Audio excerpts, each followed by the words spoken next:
The image of Leda and the Swan, which we see in this drawing by Leonardo, is a little unusual. It's sort of on the fringe of pornography, and yet it's incredibly beautiful.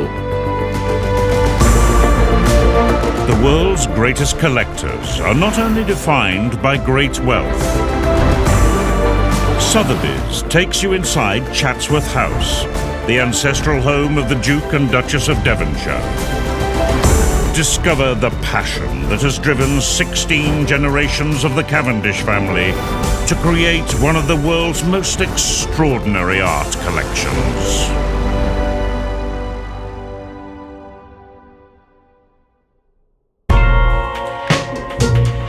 The Old Master Drawing Collection here is what Chatsworth is best known for, and Leda and the Swan is perhaps a sort of flagship of that collection. It's something which identifies Chatsworth to the Old Masters and Chatsworth to Leonardo. This is one of these episodes from mythology where Zeus appeared to ladies in the form of an animal in order to worm his way into their affection. The babies being born out of the eggs on the ground beside them are the product of being embraced by this swan. This gave rise to the twins Castor and Pollux and future Helen of Troy and Clytemnestra. So quite an interesting cast of characters. I'm fascinated by the fact that Leda and the Swan is still here because in 1938 there was a big exhibition of Leonardo's drawings in Milan, and my grandfather was asked if he would lend the Leonardo, and he was very reluctant to do so because he knew the war was coming and that Italy was a dangerous place to send things to. But the king said that he was going to send the selection they wanted.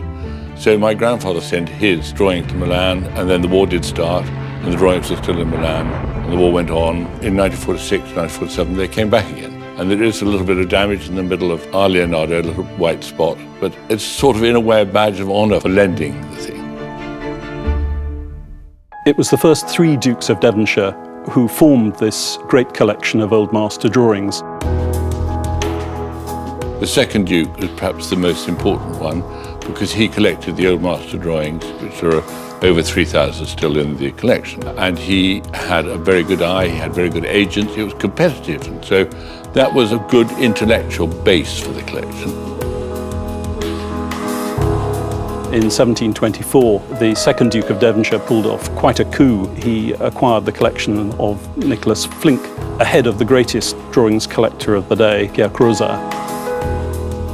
Crozat wrote a rather wonderful letter we have in the archives here. Doubtless bitter for having missed this great jewel of a collection, he wrote very graciously to compliment the Duke on his great acquisition.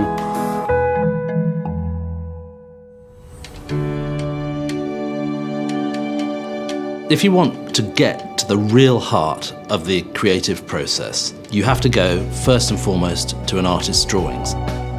Drawing is so much of the essence of things in art. People can sense a kind of directness.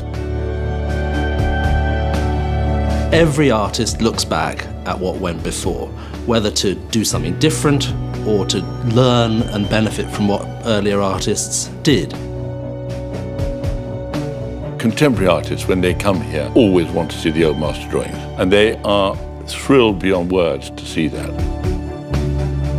I think Old Master drawings are a very interesting way to start collecting because, first of all, they're relatively affordable. Secondly, they're massively stimulating because every time you look at a drawing, you understand something different about where and when it was made. I'm very proud that we have a drawing by Leonardo in the collection. To have one good example of his work adds luster to the rest.